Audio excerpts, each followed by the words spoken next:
But if you're not denying your flesh, denying your desires, and saying, Jesus, you are the first thing in my life, that is what being a Christian is about. And this man embodies it so well. So let's get off our feet for John Emery!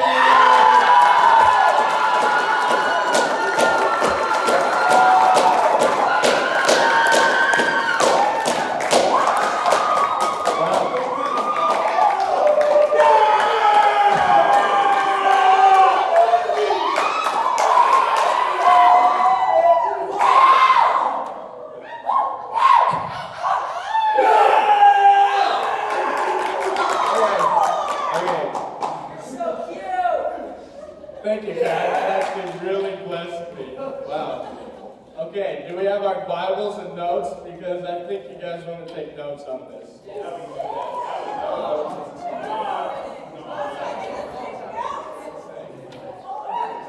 It's an important subject in our lives. So it's simple, but for everyone taking notes, the title of my message is Tending to the Flame. I'm going to start off with some scripture. We'll go in 2 Timothy 1:6. For this reason, I remind you to fan into the flame the gift of God, which is in through the laying of my hands. Okay, so we'll jump into this.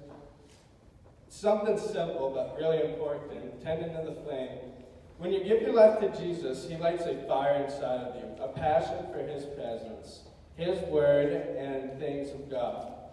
But the truth is, fires don't keep burning on their own. If you don't tend to them, they fade out. And in the same way, things happen with your relationship with God.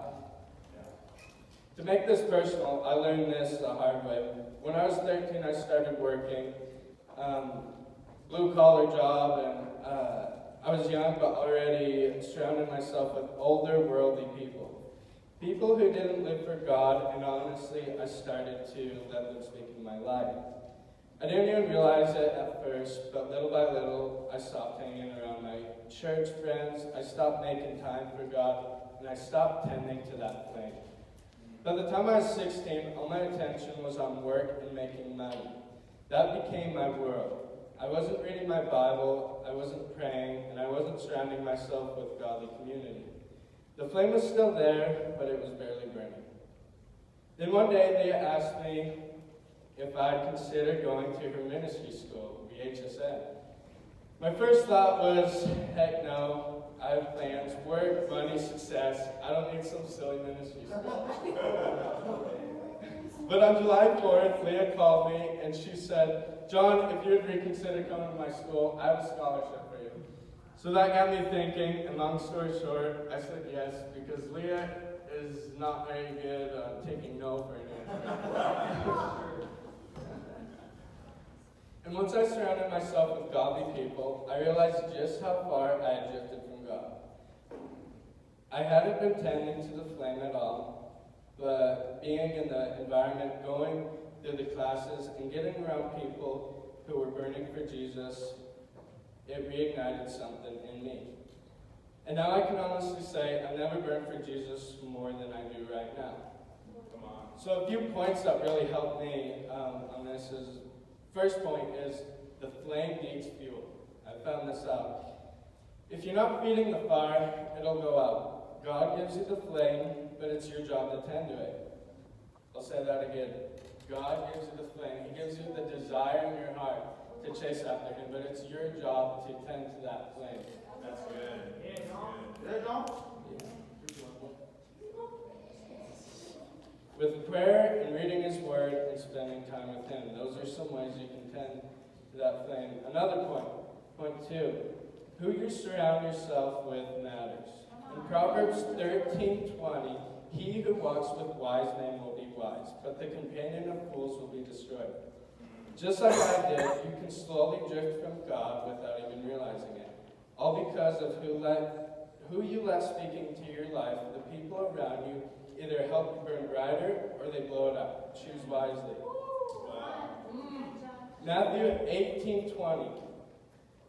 For where 2 or 3 gather in my name, there I am with them.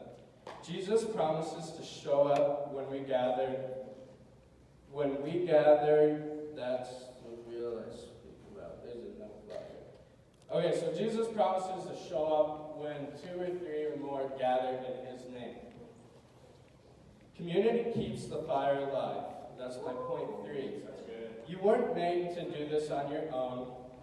When I got around godly friends, the flame in me started burning brighter. Community matters, stay connected. Now to tie this into who is Jesus, well, I don't know about you, but for me, Jesus is that fire inside me. He is that want to chase after him and to go change lives or really bless people. So he is that fire for me. So to close this off, tonight I want to challenge you guys, how's your flame? Are you tending to it, or are you letting it fade out? The good news is, no matter how small the flame is right now, God can breathe on it and bring it back to life. Yeah. That's good. All you have to do is show up, tend to it, and let him do the rest. That's good. Thank you.